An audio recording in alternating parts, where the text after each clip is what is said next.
Right, welcome guys. This is Scout Report. I want to say episode 4 now we're on, which is really cool. And we've got a special guest today. We've got Cheese. He's a Twitch streamer and content creator for Call of Dragons. And I'm going to let basically Cheese introduce himself properly, let him know basically where he's from, his server background and all that, obviously basic information, so at least everyone is on the same page before we go into the podcast. So how are you doing, Cheese? Do you want to introduce? I'm doing well. I'm glad to be here. I started server 75 back in April, so haven't done much, no beta or anything, never played Rock. Started just casually. Actually, the only reason I started was a buddy and I were playing a Steam game, and he's like, "Oh, I gotta check my castle," and I was like, "Okay, what game you playing?" You know, I'm like, "Yeah," because I used to play the genre back in the day. I think I started Clash of Kings in like 2014, and then a little bit of War and Order, and then I took a break from the genre because it just wasn't everything I wanted it to be. And of course, he mentioned it, and it was like, bumping some coke, and I kind of fell down the rabbit hole nose first. So that's fair. Unfortunately, that's where I'm at now. Yeah, that's fair. I've been in similar positions, because I ain't played Clash of Kings, but in that same, I would say, era were like March of Empires. So I played a lot of March of Empires back in the day, and then I stopped and then went to not, if you want to call it proper gaming, as some people might say, back to PC gaming. Yeah. But yeah, I find myself in the same boat. I don't know what it is about Call of Dragons and other games in this genre, but legit they just get you really well. I don't know if it's the city building aspect where you get to see a project through, and you can actually see the progress over time, and it's actually you could look back 6 months and be like, yo, I was so trash back then compared to now. So it's cool that you can see that progression, I think, for the game. And I don't know if it's the PvP as well that kind of solidifies it as well in that whole experience. So what was well, there's a lot of things going for it. Yeah, definitely.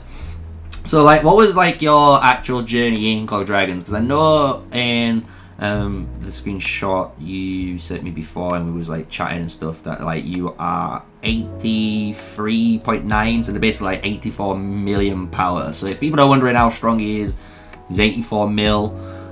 Pretty big double my power, so you can tell he's a T5 player in that regard. So tell us about it. As a T5 player, what would you say is this game a little bit different for you compared to a T4 player? Do you approach it a little bit different, or Yes. So there's a huge I don't know, a misunderstanding, I think, between the T4 and T5. I didn't get T5 until the very tail end of Season 1 Plus. Right. So I played against plenty of T5 as T4, and I would kind of feel that same way, T5 is so OP or whatever. And really, you just gotta tag team them. You just gotta take them out. You just gotta tag team them. You just gotta take them out. You take them out, they run out of stamina, they run out of troops. They're not as strong as you think. The things that really set them apart, honestly, at T5 is the artifacts and how they set up the counter damage and stuff like that. Yeah, because I think that's what you hear, and I know some people question mark it when they say T6. I think it was in the latest video, I think maybe with BN, I think I watched, where he mentioned T5/T6, or it might even been a Sin of War video, I don't know. It was one of these guys, but they mentioned T5, T6, and they didn't understand what they meant by T6. But I think what people mean by that is, you mentioned, the artifacts. It's someone that pretty much has maxed artifacts, and they're not worried because they've got basically full power now. 6 stars, level 5 artifacts. Yeah, 6 stars is huge too. Yeah, it's crazy how I think the artifact system, people didn't realize, even at 5 stars, the advantage of just taking 5% just less damage, right? Even for a T4 player, it's quite impactful. But then when you hit that extra damage increase, and you go against someone that just doesn't have even a 5 or 6 star artifact, you could win that so much heavily in your favor. It's kind of scary, which I think kind of cool about it. And we were like kind of touching on it as we were setting up, which is kind of cool. It's about the war pets, right? And you was asking me about like how I feel the war pets impact, you know, the game that much. So I'd like to hear your thoughts first. Like, how do you feel properly on war pets? Do you think like the stats or the damage like given is like warranted for the amount of time invested you needed? No, and I'll bring up a war pet in the stream too, just to show anybody that's jumps back and forth. I have a pretty decent war pet. Yeah. It's got 4 S class abilities, and I've got 3 2-star skills and good, pet talent. 6 skills total, and I can confidently say that it adds like nothing, almost nothing to the fight. Like there's no wow factor. It's not like getting a level 5 artifact. Yeah. So yeah, like you're getting a couple hundred damage maybe, right? Right. It's nothing like, oh, I just dropped 22k on T4 3 times with Infernal Flame. It's nothing like that. So the RNG required to get that stuff and the amount of duplicates you have to get it into the empty slot, and currently, in my opinion, is not even worth the time. Sure, collect them, get your pet talents saved up, but I would really wait until they start dropping the 3-star talents and see if that actually changes something. Yeah, 'cause it is crazy, like how much time is invested for like technically the little amount of damage you are getting. Because it is like you say, like even with a decent setup, I think the most I've ever seen lost is around 600 troops. It's like 600-700 troops. I think. Yeah, very minimal. Yeah, and like if you're looking at how much that is in healing wise, a lot of people quote Tear of Arborn being obviously the worst healing artifact at the moment because it used to be really good because of the amount of healing per tick, but that still heals 600 and something per tick, so that one artifact cancels out the war pet, which is kind of crazy how a really mediocre one that people say exists, could just corrupt basically the whole system. The thing with war pets though, I just think, and as I would say to you, I think war pets need generally, because they're adding more war pets in the game, that they need to just allow players to capture them more. I think for a free-to-play player, not being able to capture, even for a spender, not being able to capture pets is just not worth it, especially when they're trying to promote this player-to-player trading system, because it's like, how can you have a player-to-player trading system that's literally limited? Like, you're only limiting the amount in, so the players can't create that, currency system almost. So, what's your thoughts on that? Well, also the fact that they offer so little right now, there's no reason to be making it so limited. They're not. It's honestly, the artifacts should be way harder to get than the pets or any of the pet talents. If you're talking, actual damage and changing the game, the flow of the battle and all that, like the pets aren't doing anything to change anything.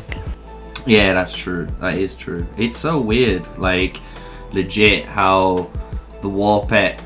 It's like it could be. It's a fun mechanic, and I think everyone can kind of agree that like if they allowed players to actually do the mechanic in real life, like how they expected it to be, where we can capture all these war pets and we all the time we'll put skills into slots and we have to capture more pets to all the time upgrade it from a 0-star to a 1 to a 3, whatever, whatever that progression is. Like if it was in that system, I think a lot more players would actually be like so much more happy, right? They'd be open to the whole aspect of it. So it's weird that they thought of a good mechanic, but obviously they haven't, let's just say, like executed it right at the current time. So like, what would you do if you could obviously change stuff like in the game? What would you actually implement that might not be too crazy or not create an imbalance in the game, but obviously will help this system grow as a main mechanic in Call of Dragons? Well, I have thought about a lot of ideas for the game. This particular idea isn't like pet related, but I do believe there needs to be like a true support. And there isn't a true support. Like you do have Pan, you do have Indus, but it's not anything that's like, stand out that would help anyone at a massive level. And I would like to see them implement a 6th building, a actual healer troop with future healer heroes that are only allowed to target friendlies and unions. And they could work all the same rage mechanics and use hero abilities and hook up free-to-play players, the ability to be back there behind T5, healing T5, and just changing the whole mechanic of the game. Because I think that would... You already got some pretty long fights, but now you're implementing a legit healer ability to the fight, which would be, in my opinion, pretty cool. Yeah, definitely. That makes sense. I've had, obviously, I think most people probably heard my ideas. I think it's just like what everyone expects to hear, though, because it's something that makes sense. It's like, maybe just increase the warrants, increase the warrants like 15. And that'd be a good start, and see how that changes the game. And maybe it might not be enough, but at least if it's a step in the right direction, they could increase it by like 5. Or if it's too much and they don't feel like, this is, what we intended, they could at least like reduce it by 5. Like they could at least try something to fix the problem and then move back on it. Which is like interesting to see. That I don't know. I don't see really them doing that. I don't know about you. Oh, with the pets? I mean, even if you could have 50, 60 pets, the current talent abilities, okay, it's cool. You can have all these pets and you can create an economy system, which would be nice. But I still feel like you're not getting the benefit versus what they want you to put into the pets. Yeah. Like my opinion right now, the pets are hands down the most grindy and the least value in return. Yeah, definitely. That's what's weird. It's weird, man, because it's like such a fun mechanic and it's just so little, return in investment. So I don't know about you. I know I kind of messaged you a little bit about them, but the new heroes in the game. Have you had a fully little look on the new heroes yet, or? I have looked at Miss S and Mr. G, because I don't know how to pronounce their names properly, so we're just going to roll with Miss S and Mr. G here. I have looked at them, and they look good, cosmetically, look really good. Obviously, they're infantry. I think a lot of people want mages, but that may come as the next set of heroes after those guys. I'm thinking, judging by how they look, I was looking at Miss S here. She's got like a sickle in her right hand, and kind of almost like a massive claymore hanging over the shoulder there. So I'm thinking maybe some gathering abilities with some alpha damage. And Mr. G looks like he's more of a DPS, like maybe some bleed abilities. He's got that butcher knife and almost a tomato cutter there on the other side. So you might have some bleed and some quicker rage abilities. But it's, who knows?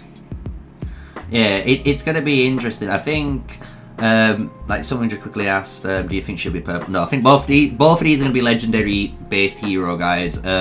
So if you want to say, like, if you're watching the girl here, I think she's called Skullgirl, I'm going to say, or Skoggle, something like that. Let's call her Schoolgirl, because that's pretty much what it looks like.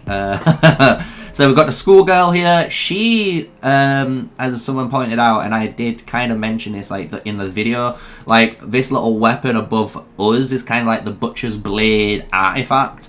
And then she's also, for some reason, holding the Gatherer's Sickle, it looks like, almost in her other hand. So I thought, like, for a DPS hero, she might have some sort of skill damage where instead of being, how the Butcher's Blade arcs and does, so much damage in a swing, she might do, like, a single target burst onto someone, but then do another single target burst onto him straight afterwards. So it's, like, the same essence, but not an AoE ability, because I think if she does AoE, it's going to be kind of crazy, right? It should be one of the obvious favorites, top one like infantry heroes, because it's the fact that you're now dealing AoE damage on infantry, which is kind of crazy in that regard.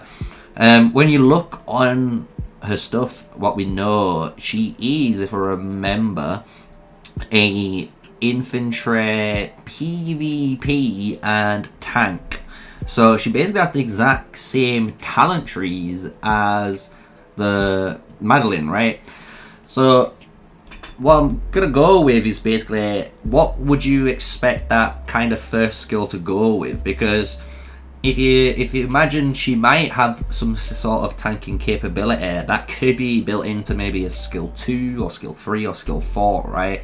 So if you imagine skill 1 just to be a damaging style ability, what would you almost hope for or like to see maybe in this hero? Yeah, that's a tough one. I mean, you figure if she goes more alpha damage, then you're gonna want a higher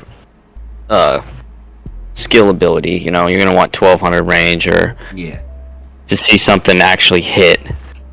And maybe some sort of, they don't really have this yet. They have it for like 6 stars, which is what, the defense penetration. Yeah, that would be kind of cool. Yeah, that would be. Imagine an infantry with defense pen built into the skill. That'd be cool. Yeah, because you know, especially if they go like the bleeding route, like with Bakar. Yeah, he has that bleed ability when he's awakened for counter damage, which is actually a pretty cool idea. Yeah, I do like it. What is it, when they're below 50% or something, just starts bleeding you out, similar to like Nika. Yeah. So it would be good. I was thinking, I wouldn't say that sort of ability, but I was going on something similar for Goresh, like the other guy.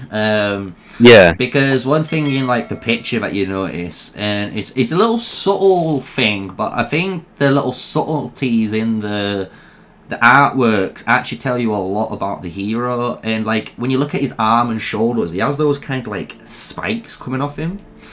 And yeah, like a thorn. Yeah, so I kind of think like, and he is meant to be a rally, right? If I remember, he's either a rally or Garrus. I think he's rally. Yeah, he had the same skills as Hosk, I think. Yeah, so he has infantry, he has rally, and then Garrus precision, which is really sick as the 3 different talent trees. So, and we know from, if we look at other precision style heroes, they are very heavy on either single target damage or normal attack damage. So I was thinking for Goresh, it'd be really cool, I'm not saying this is it, but maybe his first skill is maybe like an active skill similar to how Fregar's is, where he might do something like 700, 800, or maybe a little bit more because he's an infantry style hero, so they kind of warrant a little bit more damage because it's harder to get there. Because obviously range. So maybe it's like 900 to 1,000 skill damage, but then he might gain something like a 20% counter attack, but like crit damage buff instead. So then he definitely would work similar to like Hosk with that counter attack crit awakening that he has.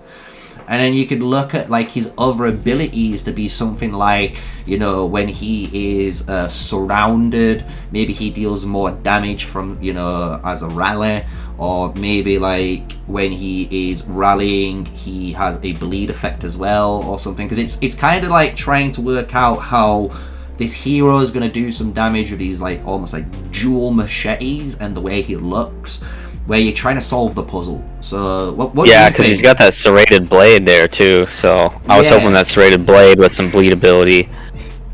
That's it, right? So it's going to be interesting to see what they really do with him. I love the design though. What about the design? Do you like the design of the heroes? Yeah, they look good. They look pretty well put together and on point for an orc as well, which is nice to see. Yeah. But what is the hair? Someone says. I love that. Yeah, the Goresh's hair. I don't know what is going on. If it were me, I'd have that just going straight down, like the longest ponytail going. You know, just to kind of show off, like, look, if I lost the battle, maybe I cut the hair, and I haven't cut it. You know, you know. What that hair says to me is big peen energy. He know he's not worried about what you think about him. He's gonna get in there and get the job done. Definitely. And it's like, even like Skogel, like she even looks really good. It's interesting because that's like the first ever female orc we actually seen, right? So it's interesting to see the route they've gone for the female orc route, because that means like in the future we can see, you know, maybe more, you know, maybe future female orcs, who knows, like in Tales or stuff. So I actually like it. Really cool concept, and I know there's going to be a lot more stuff coming. I don't know what in this patch, if you want to say this patch, in this update that's coming into the new game. So what we're going to go to is basically, we've both been playing Call of Dragons for quite a while, right? And yeah, obviously we know kind of like at the moment the Q&A is up in the air on, you know, what's going to be the direction of Call of Dragons, because like as a few other content creators have said, and I loved the phrase who coined it, which was I think Meowa, where we're like, you know, it feels like Call of Dragons is almost having that identity crisis, because it is obviously coming from the background of Rise of Kingdoms makers, where, you know, it's developed, well, published, so I say, by the same publisher, but obviously developed by a different company or studio within, you know, the main shell, right?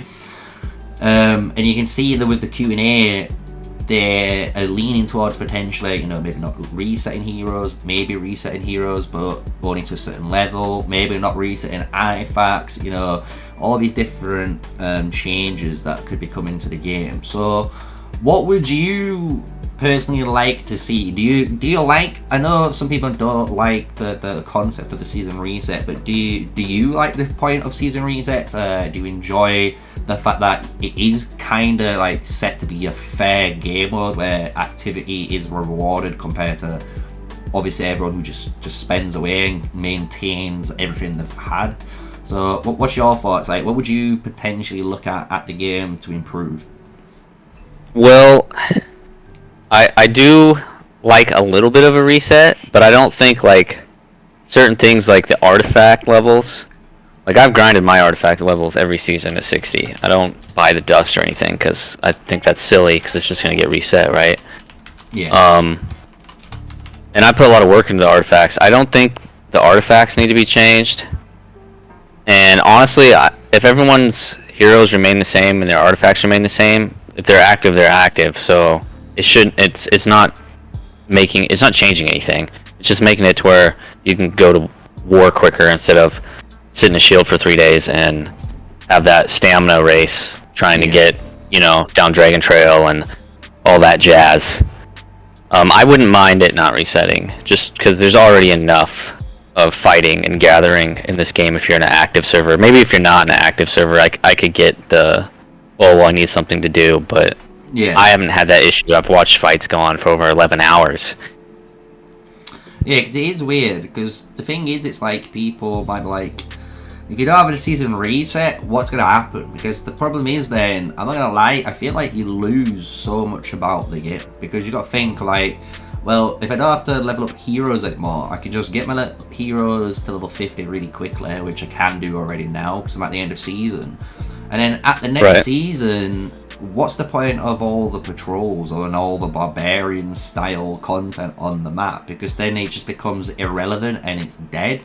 So like, I always feel like if they didn't reset, you know, your hero levels, I already think they're gonna find something else that you have to do, which is the exact same task, where you're gonna still have to probably kill these things, but it's gonna be for potentially something different. And it's one of those things that you just can't complete. It's just an infinite cycle where you have to do it to maintain whatever progression you have. Because it is one of them weird things where, like, I was thinking about it the other day, you know, and I was like, well, if I didn't reset my heroes and I'm working on these heroes right now, it's like, well, next season, what's the point? Because I'm going to be now maxed level, so I don't have to worry about logging in on time, because I don't have to worry about leveling my heroes or my artifacts.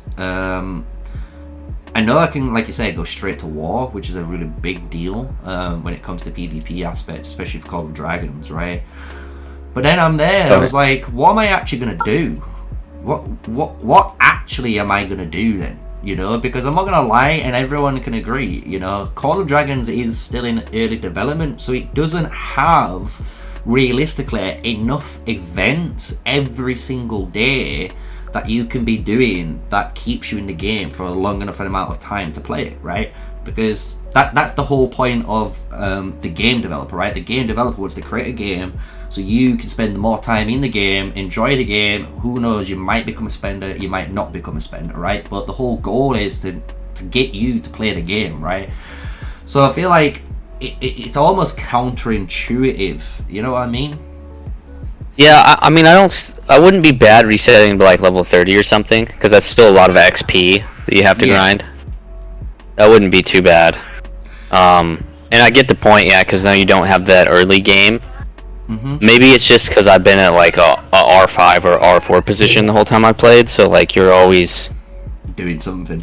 You're always doing something. You're planning stuff. You're trying to figure out how the war is going to go. You're trying to do your towers. You're strategizing. So there's a lot more for those guys to do versus the other guys that are just logging in, doing forts, getting their stuff ready to fight, and gathering. So I do get the point there, and that's probably why my opinion's slightly skewed. Yeah. It is a bit weird because it's like a lot of players have played the game realistically for 2 seasons, right? Yeah. But it's like for me, I've technically played it for 4. This is like my 4th season now, and it's like it's one where because once you've played it for so much, you understand what the game wants you to do, and it's like it makes sense. And it's like I said to a lot of players, it's like I don't feel like personally like Call of Dragons needs to change. Maybe it can become friendlier. That's a different question, like approach, right? But it doesn't need to realistically like change its approach on how it wants to play it, because like it needs to be a different game to Rise of the Kingdoms. You know, like you can't just basically slowly become what Rise of Kingdoms is anyway. So, because what's the point? You like lost your identity. You might as well just played Rise of Kingdoms. I'm just saying, right? So yeah, we're not trying to do 35 COD reskins. Yeah, exactly. We don't want. Yeah, exactly. We don't want Call of Duty like. Don't get me wrong. I love Call of Duty 4 and I love Call of Duty World at War, but they were literally the exact same game, just set in a different time zone, different maps, different weapons, but the entire gameplay, everything was the same. They were just reskinned and slapped you. And don't get me wrong, it's like it's fine because sometimes you know you don't. Some people say you know you don't need to change what it broke, you know, which is fine, you know, it makes sense. But when you look at certain things, I would call it more like comparing it like Battlefield and Call of Dragons, right? It's like imagine Call of Duty, should I say. It's like Battlefield and Call of Duty, because it's like imagine Battlefield just said the next day, right, we're not having any more building destruction. The class system's going to be abolished, so we don't have any classes anymore. And if you like flying those F-16 like fighter jets, guess what? We're not even going to let you do that anymore. We're just going to keep it all ground-based and just... It's just like, what are you doing? That's like your whole identity. And it's like, you still have the same core fundamentals as Call of Duty, which is you're a first-person shooter, you know, you're trying to make tactics, you've got maps and stuff like that. But the whole... you know, way you play and approach the game is supposed to be different for a reason, and it's meant to engage in 2 different audiences, because that's the thing, right? Not everyone likes Rise of Kingdoms, and I'm coming from a T5 player, you know, like I hit T5 within a year of playing that game. Like I did not enjoy playing that game as much as I do playing Call of Dragons. So it's like I don't hopefully want to see this game lose that identity, because that is I think the biggest thing that even a lot of content creators on YouTube themselves have like made videos about and said, you know. I'll pass it on to you, you know, if you've got any thoughts on that. The maps too, they need to go stop funneling everything. That's a good point, you know, because if we go onto the map now, let me just bring up the game for the guys in the stream. So when you're looking at the map, it's good what they said, right? Where they said, you know what, we understand maybe the map in season 1 was too large, and maybe people want to fight sooner. That's fine, right? And they made a smaller map, which is cool. But the way I was looking at the map, and I was like talking about it on stream, is like, you see, it's too funneled. Like, it's just too claustrophobic, and it's just like there's no room. Like, on the map, there's this massive area right here, which I just think you could just get rid of. Like, why where it says basically like the White Knight Bay, there's this massive river that goes into the map and creates this weird ass divide. Like, just make that just part of the map, and that would have opened up and created more space, so all of these passes actually had room to breathe now, instead of being how it were. And the choke points. What's your thoughts on the choke points, right? Because I think that's fun. Like, I respect a good defense setup, especially, you know, I do think, like, barricades and having choke points is important, because there is going to be alliances that are way stronger than you, and that gives you a huge chance to defend yourself. But, with that being said, they need to open up the passes more. It shouldn't be where you can only go one direction all the way to the final zone, and then eventually you can go back one zone. Yes, keep zone 1 protected, 100%, because we don't need malicious alliances just totally killing somebody. But you took away potential flanking maneuvers. You took away a lot of more potential drama and backstabbing and all these things, because now everything's just funneled. There's only one direction to fight. You can only do so much with that. So they're also kind of taking away some content that they might not even realize. Yeah, definitely. By making it so one-directional. Yeah, definitely. Like, and if people don't understand what he's talking about, it's like when you look at almost the season 1 map, it is got some linear direction in it, but you still have the ability through how the passes are set up to, you know, invade into the areas. You can actually go through different points, but the way this is designed, where if we're looking at Enogad, it's like you go from Enogad, you have to go into Dunel. And even if you lose whatever happens in Dunel, you go straight forward into Caradex. It's just one straight line, that's the way in. And it's like, you do get access to Camelid and more Breezer, I want to say it's called, as these other areas. But the thing is, it's like, as we've seen, it's like we can go into Camelid, win that zone, but it doesn't give us the right to like push them back into their other zone, you know. It just kind of like becomes this dead trap that's just kind of there. It's like there's nothing exciting that could happen from it. So I get your point there on the map. So what I was thinking is, let's go into a bit of a Q&A, since I've had a few questions in the stream that we kind of went I didn't really go over, but we did kind of skip past, because I kind of thought if we keep it to the end, it might be a little bit better, right? So yeah, sure. One of the questions was to do when we was talking about like the war pet system and stuff. They were saying, what would you say about the coins to buy a pet skill, especially for a free-to-play player? So I'm guessing, obviously, they're talking about when we go into war pets, you know, ancient coins, how hard it is to obtain them. So what's your thoughts on that? That kind of circles all the way back to how little of a reward they're currently offering. I would say stockpile anything you can save until the game offers you something that's worth spending, because as you know, the skill placement is random as well, so you can't just buy one of them and expect that it works. You have to buy multiple. So I would wait and see what happens when the 3-star skills drop. And there will be a T5 player that uses them. Someone's going to do it. And we'll get our information and see if it's even worth it. Yeah, definitely. Yeah. Because that's one thing, like I've said, I don't know, for those that are listening, you know, you should know this by now, hopefully, if you watch the content on the channel. But, you know, when it comes to war pets right now, if you're wondering what you should be doing, is my approach to the whole system is pretty simple. You know, I kind of caught as a pet, I would choose one of them, for example. So let's just take like a Sapphire Phaedric for this case. I just keep capturing the pet until I eventually found just like a 1-star talent Spirit Bloom on it.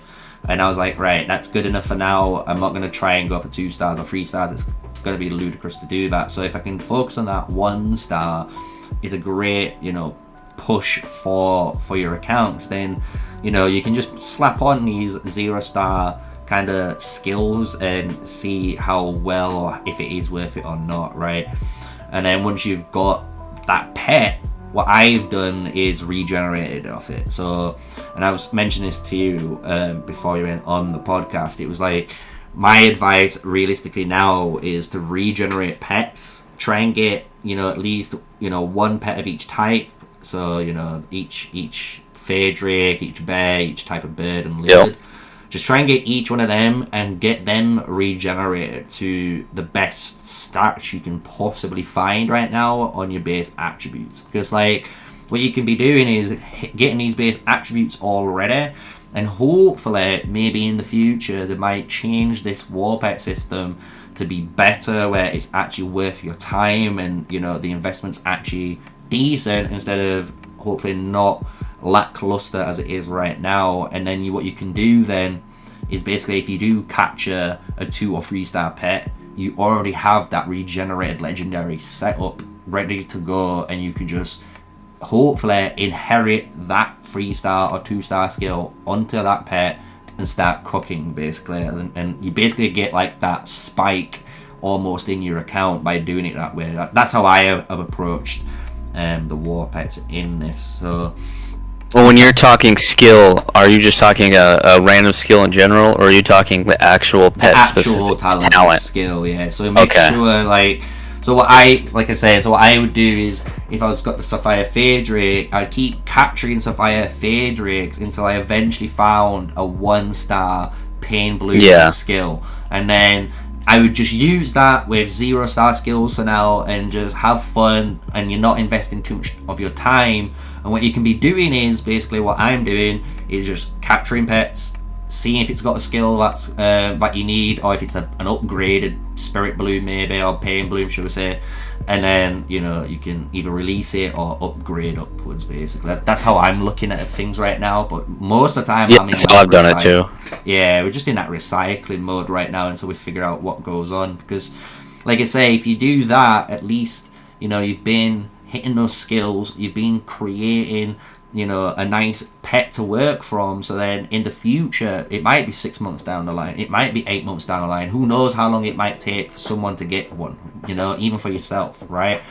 But whenever you do get one, it means you already have that legendary pet with the right base attributes, everything ready to go. So you can literally just go, right, let's inherit this 2-star skill. I might have to start again on some of my skills, which is okay, but, you know, we can cook, we can actually start cooking, right?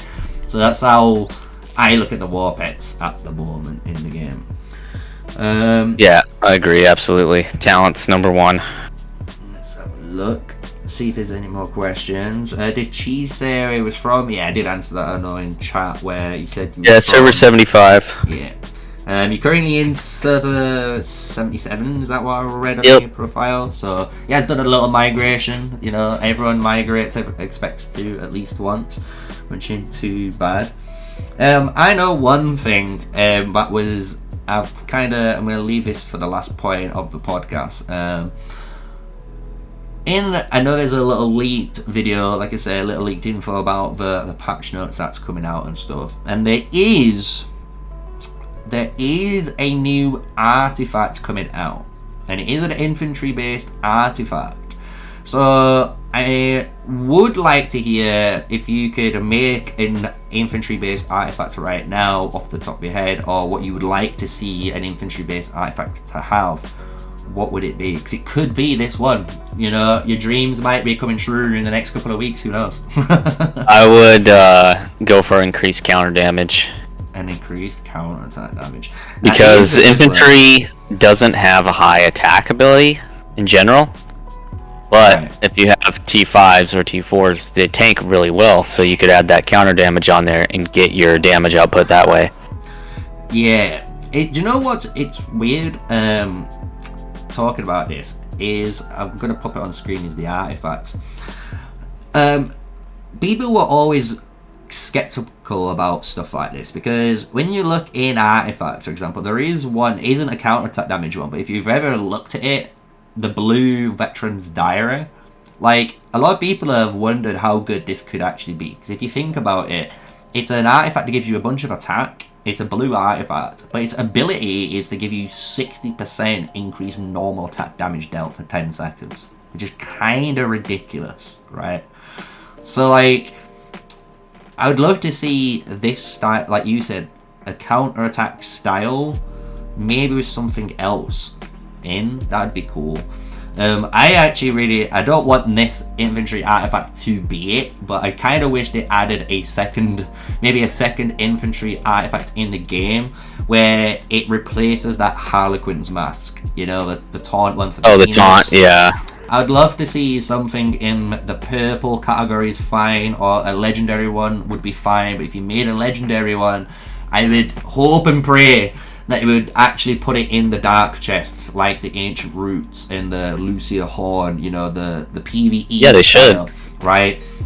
Because then this legendary artifact could be something where it's like it deals a ton, maybe its stats literally say, instead of Legion attack, and I know they got rid of this, which it might be a bit sketch, but maybe it literally says Legion Behemoth damage, because that used to be a rune in the game, and maybe it was Behemoth damage and then Infantry Behemoth damage to specify it's meant to be for infantry players, obviously. And by having that actually on an infantry player, no matter what, that damage increase will allow them to maintain aggro without having to worry about the taunt. And then maybe they do have a taunt still applied onto it. Maybe it's a longer version of a taunt or something like that, you know, applied to it as an active skill. I'd love to see something like that, because I think at the moment everyone has the big issue where it's hard to control aggro in behemoths. I think that'd be a really good way of doing it, where you've given the infantry player a damage-based artifact that can also taunt for longer, and it just means they can actually hold threat easier when it comes to raiding. So, and that would also help if people watch their threat generation too, because you can watch your threat generation. Yeah, people should know that. And the thing is, like, if you're coming from a WoW background, you know, like myself, that shouldn't be too much of a problem. Especially, like, even if some people will be like, yeah, but you're a T5 player, you're going to generate threat. It's like, yeah, but they can literally just stop auto-attacking for like 3 seconds and then go back on and again damage back, you know? Just because they gain threat doesn't mean they have to keep attacking, right? So, and the thing is, people might go, yeah, but now the T5 players aren't attacking, they're losing damage. It's like, well, you're wrong again, kind of, because if they don't take any damage, their full march deals way more damage than if they've taken 5, 10, 15% damage over time. Like, it just DPS is just how it works, unfortunately, in MMO games in that regard. So, yeah, man. Yeah, that's what makes counter damage such a killer. Definitely. Is there anything you guys want to talk about at the end? I don't know if you guys in your chat have got anything that they want to question or. No, I think we've covered everything pretty well as far as limitations and things that need fixed and just cost of pets in general. More pets. Yeah. But no, it's been a pleasure, man. And if these guys have never, you know, checked Cheese out, we will put obviously his YouTube in the title of the podcast when it goes live, but we will more importantly put your Twitch stream, right? Because you are a Twitch streamer mainly. That's kind of what you delve into, and you've started YouTubing kind of on the side, right? So yeah, YouTube's more satire. You're not going to get any. I mean, you'll get some blunt information. You will get some information, but you know, you'll find out if you go there. Yeah, exactly. So if you want, you know, if you want to shout yourself out where people can find you on Twitch right now at the end of the podcast, go ahead, dude, and I will then sign things out. All right, yeah, sounds good. Yeah, just Cheese Profit, just Cheese_Profit at Twitch. You'll see it. You won't miss the picture. Nobody else has it. Good old AI generation there. And it's the same for YouTube too. Same picture. You'll know. All I have is Call of Dragons on there. There's nothing other than Call of Dragons. So I appreciate the time, and it was fun. Anytime, dude. And honestly, it was fun. Honestly, like, and this is the whole concept, right? Where people can just come on. They might feel, you know, maybe it's a bit, you know, sketchy. They might get a little bit anxiety, or like, you know, not anxiety, but you know, they're a bit worried on how things are going to turn out. But when they get in, They get a little case of the nerves. Yeah, exactly right. But when they're in here, they realize how the podcast actually is. It's nice, actually chilled out environment. So honestly, thank you for your time, man. It's been amazing to have you on here again, guys. If you want to check it out, it is Cheese Profit on Twitch, and he is Cheese_Profit, should we say, on Twitch. They'll find it either way. Yeah, and as well as on YouTube if you want to check him out. I am, as again, MrSneakyy, an official Call of Dragons content creator, and this was Scout Report, episode 4, with our special guest, where we've talked about pretty much all things Call of Dragons, as well as just a little bit of other stuff on the side as well as we've been going through this. So if you guys have enjoyed it, smash a like, hit the subscribe button, and show some love as well to our guest. And until the next ever podcast, stay safe, guys, stay sneaky, and peace out.